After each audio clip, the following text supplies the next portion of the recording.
ভাই কোনে গেছিলেন? কোয়ানে গেছিলাম বুঝিস না, কাজ করতে গেছিলাম, দেখিস না মাথায় কি? ও বুঝছি, তুমি রোজা নাই। এ হারামজাদা, তোর কইছে কেন আমি রোজা নাই? তুই জানিস আমি রোজা নাই। শালা বদমাইশ। আজকে মেজর সাহেবের ইফতারি তেরি দেবে, তুমি মসজিদে যেতে পারবা না রে।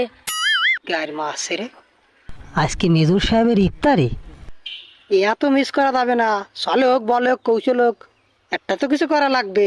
তুমি যে রোজা নাই আমি বুঝছি, মসজিদে গেলে সবার দ্বার কয়ে দিবানি।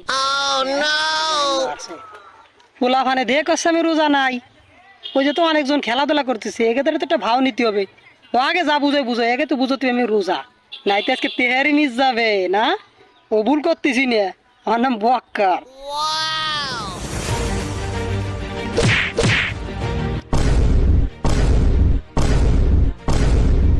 আরে আল্লাহ রে।